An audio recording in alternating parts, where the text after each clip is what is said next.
हमारी ये दुनिया कुछ बहुत ही अजीब और खूबसूरत जानवरों से भरी पड़ी है। अब आपने कभी न कभी एक मोर को तो देखा ही होगा, जो कि वाकई काफी सुंदर लगता है। लेकिन जो मोर हम आपको इस वीडियो में बताने जा रहे हैं, उसे देखकर तो आप हैरान हो जाएंगे। ऐसे जीव ज्यादातर उनके डीएनए में हुए म्यूटेशन के कारण बनते हैं, और यही कारण है कि लाखों जानवरों में से सिर्फ एक जानवर इस तरह का निकल कर आ पाता है। तो चलिए शुरू करते हैं इस वीडियो को, जिसका टाइटल है rarest animals in the world. Chinese white dolphin. अपनी स्किन के हल्के पिंक कलर और अपने क्यूट से चेहरे की वजह से मशहूर ये डॉल्फिन हांगकांग में पाई जाती है। ये 1600 के आसपास पहली बार वहां पाई गई थी, लेकिन धीरे धीरे इनकी संख्या काफी कम होती जा रही है, जिसका मुख्य कारण फिशिंग, वाटर पॉल्यूशन और कोस्टल डेवलपमेंट है। WWF के मुताबिक हांगकांग के वाटर रिसोर्सेज में से लगभग 80% डॉल्फिन खत्म हो गई है, और ये सब पिछले 15 सालों में हुआ है। वहां की गवर्नमेंट के मुताबिक हांगकांग में सिर्फ 32 या उससे भी कम व्हाइट डॉल्फिन्स बची है। Golden tiger. क्या आपने कभी गोल्डन टाइगर का नाम सुना है? ये टाइगर की ही एक सब स्पीसीज है। इस खूबसूरत टाइगर को गोल्डन टेबी टाइगर और स्ट्रॉबेरी टाइगर के नाम से भी जाना जाता है। इस टाइगर के व्हाइट बैंड जीन में वेरिएशन के कारण ऐसा होता है। इस टाइगर के शरीर पर गोल्डन कलर का फर होता है, जो कि ज्यादा मोटा और मुलायम होता है। गोल्डन टाइगर एक आम बंगाल टाइगर के मुकाबले बड़ा होता है, और इसका वजन 100 से लेकर 225 किलो तक हो सकता है।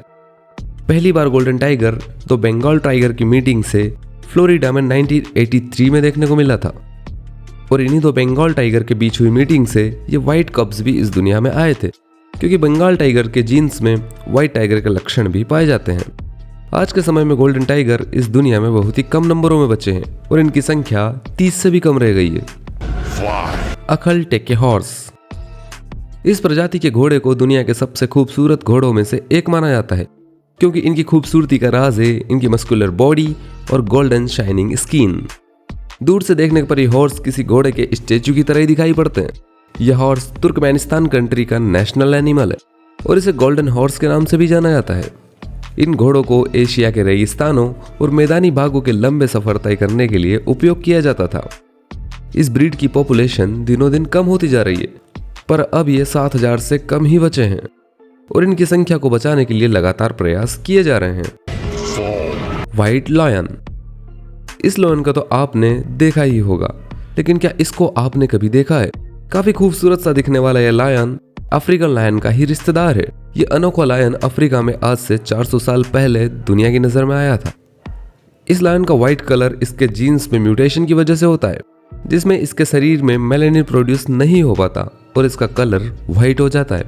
ये लायन खूंखार कम और खूबसूरत ज्यादा लगता है, इसलिए इसके ब्रीडिंग प्रोग्राम्स चलाए जा रहे हैं। ऐसा करने से ये रेयर स्पीसीज फ्यूचर में देखने के लिए सेव हो जाएगी। Albino snack. एल्बिनिश की कंडीशन में कलर पिगमेंट प्रोड्यूस नहीं होता है। अब यह सिर्फ इंसानों में ही नहीं, बल्कि सांपों में भी देखने को मिल जाता है। ये सांप इस दुनिया के सबसे रेयरेस्ट क्रिएचर्स में से एक है, और इसकी खूबसूरती तो देखते ही बनती है। लेकिन इनके लिए एक दुख की बात यह है कि जंगल में ज्यादातर सांप खुद को कैमोफ्लेज कर लेते हैं ताकि वे शिकारियों से बच सके। लेकिन अल्बाइनो स्नेक अपने व्हाइट कलर के कारण दूर से ही दिखाई पड़ जाता है। एल्बिनिज्म के कारण इन सांपों की आईसाइट भी वीक होती है, जिससे इन्हें खाना ढूंढने में काफी दिक्कत होती है, जो कि इनके लिए बहुत ही बुरा है। किंग चीता। पहली नजर में नॉर्मल लगने वाला यह चीता थोड़ा स्पेशल तो लगता है जब आप इसे किसी आम चीता से कंपेयर करोगे। ये चीता भी एक नॉर्मल चीता फैमिली से बिलोंग करते हैं, लेकिन इनका फर थोड़ा अलग होता है, और इनकी पीठ पर ये 3 काली पट्टियां पाई जाती है। पहले इसे एक अलग स्पीसीज माना जाता था, लेकिन जब इसके फर पैटर्न को देखा गया तो पता चला कि यह सिर्फ एक जीन के कारण होता है, जो कि मेलानिन का और प्रोडक्शन करता है।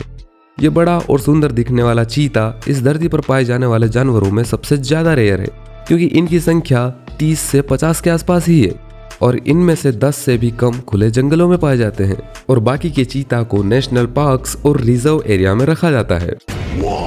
White peafowl. ये यूएस में 1992 में पाया गया था, जिसे 3 अलग अलग ब्रीडर्स ने एक ही समय में ब्रीड किया था।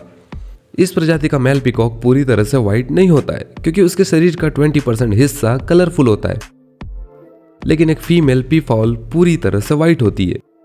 यह एक जेनेटिक कंडीशन ल्यूसिज्म का नतीजा है, जिसमें कलर पिगमेंट वर्क तो करता है, लेकिन वो कलर इनके फर में नहीं पहुंच पाता। लेकिन पार्शियल लूसिज्म की कंडीशन में आधे कलरफुल तो आधे व्हाइट नजर आते हैं, जिन्हें पीड पीकॉक्स कहा जाता है।